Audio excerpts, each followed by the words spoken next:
हमने पिछले वीडियो में जो ज्ञान के 6 प्रमुख प्रकार हैं वो डिस्कस किए थे और भारतीय परंपरा में नॉलेज के टाइप्स को हमने ब्रीफली टच किया था। आज हम डिस्कस करते हैं ऑर्गेनाइजेशनल कॉन्टेक्स्ट में और अलग अलग विद्वानों ने अलग अलग कॉन्टेक्स्ट में किस तरीके से इसको क्लासिफाई किया है और टीचिंग लर्निंग प्रक्रिया में नॉलेज के क्या टाइप्स हैं वो हम आज डिस्कस करेंगे। ऑर्गेनाइजेशनल कॉन्टेक्स्ट में एक जो नॉलेज का टाइप बताते हैं लोग वो है पॉजिटिव और नेगेटिव नॉलेज। पॉजिटिव और नेगेटिव नॉलेज ये है कि ऑर्गेनाइजेशन में बहुत सारी जो काम किए जाते हैं उसका रिजल्ट पॉजिटिव होता है। जैसे एक संस्था ने किसानों को लेकर के आजीविका का कोई प्रोजेक्ट चलाया, तो वो प्रोजेक्ट फेल भी हो सकता है और वो प्रोजेक्ट सक्सेसफुल भी हो सकता है। वो सक्सेसफुल क्यों हुआ, कैसे हुआ, इस तरह का जो नॉलेज है उसको हम पॉजिटिव नॉलेज कहते हैं।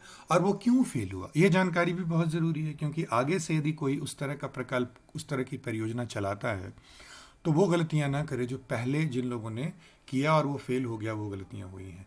तो यदि हम पॉजिटिव एक्सपीरियंसेस के बारे में जानते हैं तो वो पॉजिटिव नॉलेज है, और निगेटिव या फेल्ड एक्सपीरियंसेस के बारे में जानते हैं तो वो पॉजिटिव नॉलेज है। दूसरी कैटेगरी है एक्सप्लिसिट और टैसिट। ये हम ऑलरेडी डिस्कस कर चुके हैं, लेकिन जिन विद्वानों ने इसको ऑर्गेनाइजेशन के कॉन्टेक्स्ट में डिस्कस किया है वो यही कह रहे हैं कि जो तो कोड बुक्स में, मैनुअल्स में, गाइड बुक्स में अवेलेबल है वो एक्सप्लिसिट नॉलेज है, और जो हमारी परंपराओं में, सिस्टम्स में, आदतों में और कल्चर में शामिल है उसको उन्होंने टैसिट नॉलेज कहा है। तीसरा बहुत इंटरेस्टिंग क्लासिफिकेशन है ऑर्गेनाइजेशनल नॉलेज का, जिसमें वो कहते हैं 5 तरीके के नॉलेज हैं। Inbrained knowledge, embodied knowledge, encultured knowledge, embedded knowledge और इनकोडेड नॉलेज। इम्ब्रेन्ड जो हमारे मस्तिष्क का हिस्सा है, जो कंसेप्चुअल और कॉग्निटिव स्किल्स के द्वारा हम डिस्कस करते हैं। तो यूजुअली नॉर्मली हम क्लासरूम में भी जो डिस्कशन करते हैं और उससे आपको जो नई इंसाइट्स, नई इन्फॉर्मेशन मिलती है, उस नॉलेज को हम इम्ब्रेन्ड नॉलेज कह सकते हैं, जो लोगों के ब्रेन में है। इम्बॉडीड नॉलेज जो लोगों की बॉडी में है, जो हमें एक्शंस में दिखता है। तो बहुत सारे ऑर्गेनाइजेशनल कॉन्टेक्स्ट में जो आप गतिविधियां करते हैं जिसमें आपका शरीर शामिल होता है, कोई मशीन चलाते हैं या कोई एक्शन करते हैं, तो वो जो नॉलेज है उसको उन्होंने कहा इम्बॉडीड नॉलेज। इनकल्चर्ड नॉलेज जो शेयर्ड अंडरस्टैंडिंग से डेवलप होता है, जो हमें कल्चर से सिखाया जाता है, तो नॉलेज का वो जो हिस्सा है वो इनकल्चर्ड है। जैसे आप बीएड के क्लास का एग्जांपल दें हम, तो मॉर्निंग असेंबली है, वो हमारे कल्चर का हिस्सा है। हमें पता होता है कि पहले क्या होगा, कहीं ये कहीं लिखा हुआ नहीं है, ये जो है हमारे कल्चर का हिस्सा है, हमारी शेयर्ड अंडरस्टैंडिंग का हिस्सा है। इम्बेडेड नॉलेज ये कहाँ रहता है, जो हमारे सिस्टम्स के रूटीन्स और प्रोसेसेस में इम्बेडेड होते हैं, उसको हम इम्बेडेड नॉलेज कहते हैं। इनकोडेड नॉलेज जो साइंस और सिंबल्स में, मैनुअल्स, डेटाबेसेस और गाइड बुक्स में अवेलेबल हैं, उसको हम इनकोडेड नॉलेज कहते हैं। इसके अलावा बहुत सारे क्लासिफिकेशंस अवेलेबल हैं। एक क्लासिफिकेशन का रेफरेंस मैंने यहाँ डाला हुआ है। यदि आप ऑर्गेनाइजेशनल कॉन्टेक्स्ट में कम से कम अभी 14-15 टाइप के क्लासिफिकेशंस और हैं, यदि आप और उसको डिटेल में जानना चाहें तो आप ये जो रिसर्च पेपर जिसका मैंने रेफरेंस स्लाइड पे डाला हुआ है उसको आप ढूंढ सकते हैं, और यदि ये नहीं मिलती है तो आप मुझे ईमेल कर सकते हैं या व्हाट्सएप पे मुझे मैसेज डाल सकते हैं। इसके अलावा कुछ टाइप्स और हैं जो आम भाषा में या एकेडमिक लैंग्वेज में हम उसको डिस्कस करते हैं। जैसे डिस्पर्स्ड नॉलेज वो है कि जब नॉलेज का कोई सिंगल सोर्स नहीं होता है। जैसे फाइनेंशियल मार्केट्स के बारे में जो इन्फॉर्मेशन है, मार्केट का चढ़ना उतरना के बारे में जो नॉलेज है, वो डिस्पर्स्ड नॉलेज है, क्योंकि हम एक सिंगल सोर्स ऑफ ट्रूथ पे रिलाई नहीं कर सकते। वो नॉलेज जो है वो फ्रेगमेंटेड फॉर्म में अवेलेबल है। तो जो नॉलेज बहुत तेज़ी से बदल रहा है वो लार्जली डिस्पर्स्ड नॉलेज में कन्वर्ट हो जाता है। डोमेन नॉलेज आप समझते हैं कि किसी विशेष में किसी की जो दक्षता होती है उसको हम डोमेन नॉलेज कहते हैं। कोई कंप्यूटर के बारे में गहराई से जानता है, कोई सेब के खेती के बारे में बहुत गहराई से जानता है, कोई फिज़िक्स, खासकर न्यूक्लियर फिज़िक्स के बारे में गहराई से जानता है। तो उस तरह की जो नॉलेज है उसको हम डोमेन नॉलेज कहते हैं। एम्पिरिकल नॉलेज हम ऑलरेडी डिस्कस कर चुके हैं, जो कहीं ना कहीं हमने जब प्रायरी और पोस्टेररी डिस्कस किया था। तो जो पोस्टेररी है कहीं ना कहीं एम्पिरिकल नॉलेज से है। ऑर्गेनाइजेशनल कॉन्टेक्स्ट में एम्पिरिकल नॉलेज क्या है? जो हमको क्वांटिटेटिव और क्वालिटेटिव ऑब्जर्वेशंस, मेजरमेंट्स और एक्सपेरिमेंट्स के थ्रू हमको जो नॉलेज मिलता है उसको हम एम्पिरिकल नॉलेज कहते हैं। फिर है सिचुएटेड नॉलेज। ये हाईली स्पेसिफिक नॉलेज है, जैसे किस तरीके की मिट्टी में, किस तरीके की जलवायु में, किस तरीके के कॉन्टेक्स्ट में हम केसर की खेती कर सकते हैं। अब आप देखें ये हाईली स्पेशलाइज नॉलेज है जो कुछ लोगों में ही सिचुएटेड है, कुछ जगहों पे ही सिचुएटेड है, उसको हम सिचुएटेड नॉलेज कहते हैं। रिवील्ड नॉलेज, जिसको हम फेथ के आधार पर एक्सेप्ट करते हैं, जैसे कुरान में जो ज्ञान है या जो वेदों में ज्ञान है, वो कहते हैं कि ऋषियों को हम वेदों का लेखक नहीं बोलते हैं, हम दृष्टा बोलते हैं, मंत्र दृष्टा। हमारी मान्यता है कि ऋषियों को मंत्र दिखे, उन्होंने सिर्फ उसको कॉपी किया। वही मान्यता कुरान शरीफ के बारे में है कि पैगंबर मोहम्मद को इल्हाम हुआ, उनको वो दिखा, उनको उनसे किसी ने लिखवाया, ये रिवील किया है उनके थ्रू। नॉलेज उन्होंने नहीं दिया है, उनके थ्रू नॉलेज रिवील हुआ है, प्रकट हुआ है। तो जो हम पूरी तरह फेथ के बेस पर एक्सेप्ट कर लेते हैं नॉलेज, उस हिस्से को हम रिवील नॉलेज कहते हैं। फिर ऑथोरिटेटिव नॉलेज, जो एक्सपर्ट से मिलता है। तभी तो जब आप लिखते हैं इतिहास में तो हम लिखते हैं कि विंसेंट स्मिथ के अनुसार, या राजपूत हिस्ट्री लिखते हैं तो हम लिखते हैं कर्नल टॉड के अनुसार। तो वो जो ज्ञान हमको एक्सपर्ट की अथॉरिटी की वजह से मिलता है उसको हम ऑथोरिटेटिव नॉलेज कहते हैं। रैशनल नॉलेज ये हम ऑलरेडी डिस्कस कर चुके हैं, जो एम्पेरिकल के अगेंस्ट है कि हर चीज़ हमको अनुभव से नहीं सीखनी है, कुछ चीज़ हम तर्क से सीखते हैं। वो जो नॉलेज है वो रैशनल नॉलेज है। इंट्यूटिव नॉलेज भी हम एक बार अरविंद घोष के संदर्भ में डिस्कस कर चुके हैं कि जब हमको नॉलेज का सोर्स नहीं पता है लेकिन वो नॉलेज होती है हमको, हम किसी व्यक्ति से मिलते हैं, हमें उसके बारे में कोई जानकारी नहीं है, लेकिन हमारे अंदर से आवाज़ आती है कि ये विश्वास के योग्य नहीं है। ये जो नॉलेज है उसी को हम इंट्यूटिव नॉलेज कहते हैं।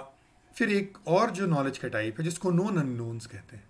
हम जो नहीं जानते हैं उसकी जानकारी, हमको ये चीज़ें नहीं पता है, ये चीज़ें पता है, तो जो चीज़ नहीं पता है वो ये जानना कि मुझे ये नहीं पता है, वो भी नॉलेज का एक टाइप है, उसको हम कहते हैं known unknowns. And finally Meta knowledge. Meta knowledge, knowing about knowledge, कि नॉलेज है कहाँ, नॉलेज कहाँ से मिलेगी, नॉलेज कैसे गेन की जाती है, नॉलेज के सोर्सेस क्या हैं। तो नॉलेज के बारे में जानना, वो हम उसको मेटा नॉलेज कहते हैं। टीचिंग के पॉइंट ऑफ व्यू से हम टीचर्स नॉलेज पे हम थोड़ा सा फोकस करते हैं।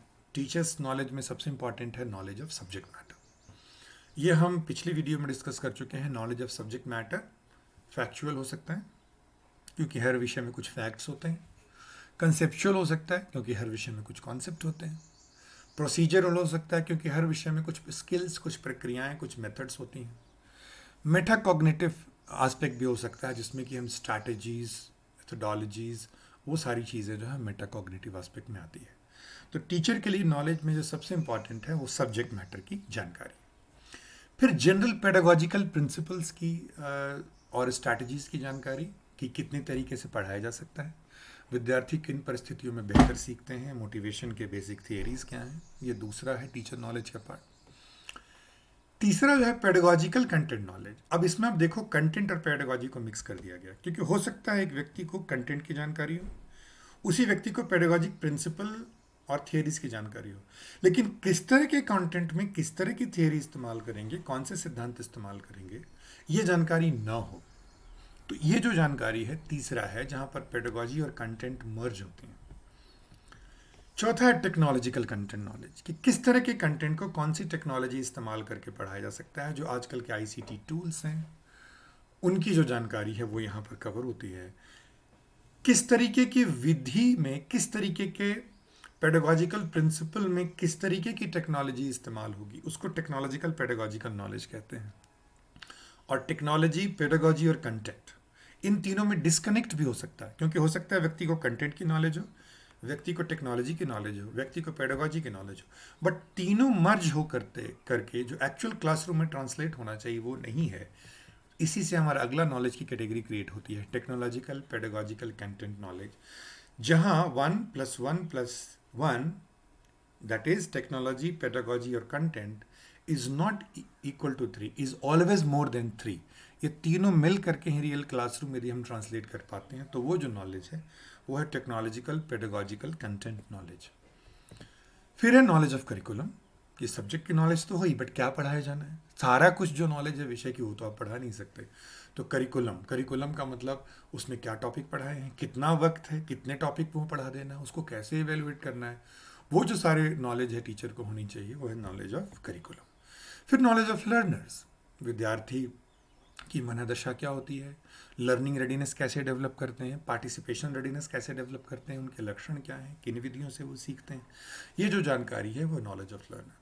नॉलेज ऑफ एजुकेशनल कॉन्टेक्स्ट, किस एजुकेशनल कॉन्टेक्स्ट में, प्रोफेशनल एजुकेशन में कैसे कॉन्टेक्स्ट बदल जाएगा, प्राइमरी एजुकेशन में कैसे कॉन्टेक्स्ट बदल जाएगा, वही टॉपिक हम हायर एजुकेशन में पढ़ाएंगे तो कैसे कॉन्टेक्स्ट बदल जाएगा, गांव के संदर्भ में कैसे बदल जाएगा, गर्ल्स स्कूल के संदर्भ में वो कैसे बदल जाएगा. तो अलग अलग कॉन्टेक्स्ट में नॉलेज कैसे बदल रहा है, इसकी जो नॉलेज है, शिक्षा कैसे बदल रही है, इसकी जो नॉलेज है उसको हम नॉलेज ऑफ एजुकेशनल कॉन्टेक्स्ट कहते हैं. फिर शिक्षा के जो बृहत्तर उद्देश्य हैं, जो गोल्स हैं, पर्पसेज हैं, वैल्यूज़ हैं, इसकी जो नॉलेज है वो नॉलेज ऑफ एजुकेशनल गोल्स में हम कवर कर सकते हैं. और मैंने इन सारे लिटरेचर को पढ़ करके एक कैटेगरी बनाई है शिक्षक के नॉलेज के संदर्भ में. वो ये है कि शिक्षक को ये जो 7 तरीके के नॉलेज होनी चाहिए. पहले तो नॉलेज ऑफ सेल्फ, मैं कौन हूँ, मेरी क्या बैकग्राउंड है, मेरे क्या स्ट्रॉन्ग पॉइंट है एज ए टीचर, क्या वीक पॉइंट है, कंटेंट में कौन सा मेरा स्ट्रॉन्ग पॉइंट है, कौन सा वीक पॉइंट है. तो नॉलेज ऑफ सेल्फ ये टीचर का सबसे इंपॉर्टेंट नॉलेज होना चाहिए. नॉलेज ऑफ सब्जेक्ट जो कंटेंट नॉलेज से मिलता जुलता है. Knowledge of skills, teaching skills, pedagogical skills, technological skills, वो उसमें कवर होती हैं. नॉलेज ऑफ स्टूडेंट्स जो अभी हमने पढ़ा, नॉलेज ऑफ लर्नर्स उसको मैंने स्टूडेंट्स में कहा है. Knowledge of systems, curricular systems क्या हैं, इवेल्युएशन सिस्टम्स क्या हैं. सपोर्ट स्ट्रक्चर्स, हमको अपने आप को विकसित करने के लिए और विद्यार्थियों को विकसित करने के लिए क्या क्या सपोर्ट फैसिलिटीज़ अवेलेबल हैं, वो सपोर्ट स्ट्रक्चर्स. और फाइनली सोसाइटी, जिसमें कि नॉलेज का कॉन्टेक्स्ट, नॉलेज का पर्पस, सोसाइटी की आवश्यकताएं वो शामिल है. तो शिक्षक को चाहे वो गणित पढ़ा रहा हो या इतिहास, उसको अपने समकालीन समाज से जोड़कर ही पढ़ाना पड़ेगा. तो इसको मैं अपने फॉर्मुलेशन में 7S कहता हूँ: self, subject, skills, students, systems, support structures and society. तो आज हमने डिस्कस किया कि नॉलेज के 6 इंपॉर्टेंट टाइप्स कौन से हैं, भारतीय परंपरा में हम कैसे समझ सकते हैं, ऑर्गेनाइजेशनल कॉन्टेक्स्ट में कैसे समझ सकते हैं, और फाइनली हम शिक्षण अधिगम की प्रक्रिया में नॉलेज को कैसे समझ सकते हैं. अगली क्लास में हम डिस्कस करेंगे सोर्सेज ऑफ नॉलेज.